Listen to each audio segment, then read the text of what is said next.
মুসা আলাইহিস সালাম আল্লাহর সাথে সরাসরি কথা বলতেন। ওয়াকাল্লামাল্লাহু মুসা তাকলিমা। সুবহানাল্লাহ পড়েন, আওয়াজ তুলে সবাই বলেন সুবহানাল্লাহ। এখন বনি ইসরাইল হচ্ছে পৃথিবীর সবচেয়ে গোয়ার জাতি। তারা বলে, মুসা তুমি যে আল্লাহর সাথে কথা বলো আমরা তো দেখি না, তুমি যে কথা বলো আমরা তো শুনি না, তো কি করতে হবে? বনি ইসরাইল বলে, আমাদের মধ্য থেকে 70 জন নিয়ে যাইতে হবে তোর পাহাড়ে। ওরা আয়েশা যদি কয় হ্যাঁ আমরা শুনছি, তাহলে বিশ্বাস করব। কত বড় ডাকাত দেখছেন বনি ইসরাইল। এদের চেয়ে গোয়ার জাতি নাই। এত গোয়ার তুমি করেছো মুসা আলাইহিস সালামের সাথে। তুমি যে আল্লাহর সাথে কথা বলে আমরা তো দেখি, কি করব? 70 জন আমাদের বন্ধু বান্ধব যে যদি দেখে, তারা বললে ওকে আসো, 70 জন আসো। 70 জন নিয়ে গেল। মুসা আলাইহিস সালাম হারুন আলাইহিস সালামকে খেলাফা দিয়ে গেলেন, আল্লাহ ওনাকে নবী বানালেন।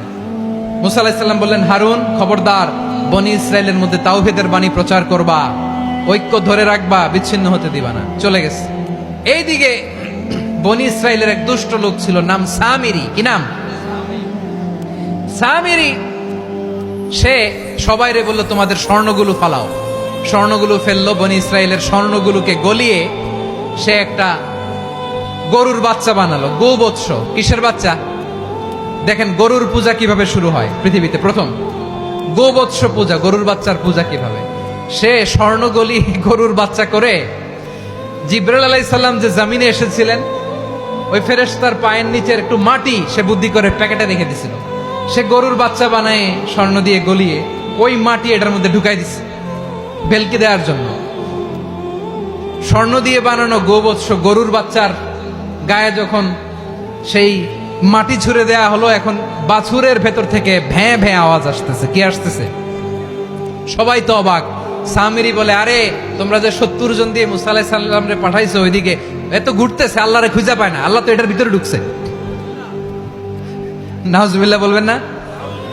তোমরা যে 70 জন দিয়ে পাঠাইলা, 70 জন নিয়ে মুসা আলাইহিস সালাম খালি ঘুরতেছে, আল্লাহরে পায় না। পাবে কেমনে? আল্লাহ তো, নাউজুবিল্লাহ, এটার ভিতরে সেজদা দাও। এই সেজদা দিয়ে গেল। আল্লাহর নবী হারুন আলাইহিস সালাম বললেন, খবরদার, এটা সুস্পষ্ট শিরক। আল্লাহ সব গুনাহ মাফ করে, শিরকের গুনাহ মাফ করে না। খবরদার, তোমরা থামো। কে শোনে কার কথা? এই যে যেমন এখন আপনারা আমার কথা শুনতেছেন না? শুনতেছেন? হারুন আলাইহিস সালাম বললেন, খবরদার, এই শিরকি কাজে তোমরা সংযুক্ত হয়ো না। তোমাদেরকে কি মনে নাই আমার ভাই মুসা আলাইহিস সালাম কি বলছে? আল্লাহ শিরক মাফ করে না। খবরদার, শিরক করো না, আল্লাহরে ভয় করো। হারুন আলাইহিস সালাম তাদেরকে বুঝালেন, শিরক করো না, আল্লাহরে ভয় করো। শুধু এতটুকুই তিনি বুঝালেন, দাওয়াতি কাজ পালন করলেন, কিন্তু প্রতিরোধ করেন নাই, সশস্ত্র সংগ্রামে লিপ্ত হন নাই, বাধা দেন নাই। কারণ গৃহযুদ্ধ বেঁধে যেতে পারে। উনি ভাবলেন, আমি যদি আমার বাহিনী নিয়ে দাওয়াত দেওয়ার সাথে সাথে প্রতিরোধ করি, আক্রমণ করি, ওরাও আমারে আক্রমণ করবে, ব্লাডশিড হবে, রক্তপাত। এমন অবস্থা হবে বনি ইসরাইলের মধ্যে, যেটা হয়তো আমার ভাই মুসাও কন্ট্রোল করতে পারবে না। সুবহানাল্লাহ কইবেন না? এক একজন নবীকে আল্লাহ তাআলা কি ইন্টেলেক্ট দিয়ে পাঠিয়েছেন।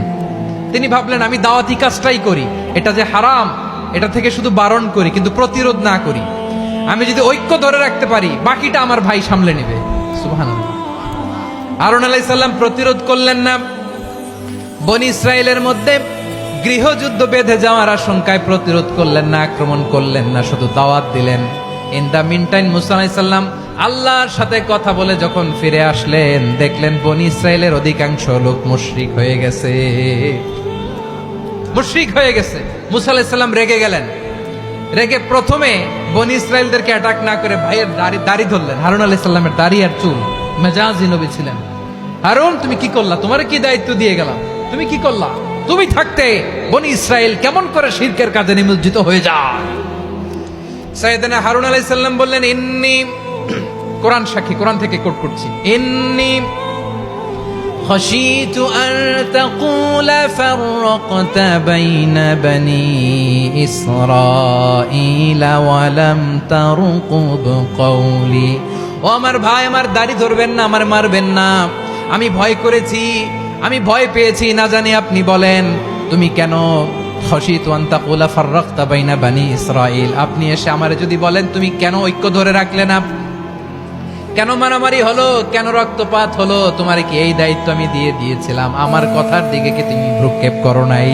আমি যে বলছি তাওহীদের বাণী প্রচার করবা আর ঐক্য ধরে রাখবা, আমার কথা কি শোনো নাই? আপনি আমারে ধমকাবেন, এই জন্য আমি প্রতিরোধ করি নাই, আক্রমণ করি নাই, গৃহযুদ্ধ আটকানোর জন্য, কিন্তু আমি দাওয়াত দিয়েছি। সুবহানাল্লাহ পড়েন। ঐক্য ধরে রেখেছেন। মুসা আলাইহিস সালাম মুহূর্তেই সামিরীকে আক্রমণ করলেন, অ্যাটাক করলেন, শাস্তি দিলেন। মুহূর্তেই ওই গোবৎস গরুর বাছুরকে ভেঙে চুড়ে মেসাকার করে সাগরের মধ্যে ভাসিয়ে দিলেন। পুরো বনি ইসরায়েলকে আবার তাওহীদের উপর প্রতিষ্ঠিত করলেন। পড়েন সুবহানাল্লাহ। এই ঘটনা থেকে শিক্ষা কি? শিক্ষা হচ্ছে আপনি শিরকের আড্ডাখানা দেখলেও বৃহৎ স্বার্থে তাওহীদের দাওয়াত দিবেন, প্রয়োজনে আপনি ঐক্য নষ্ট করবেন না। সুবহানাল্লাহ পড়বেন না?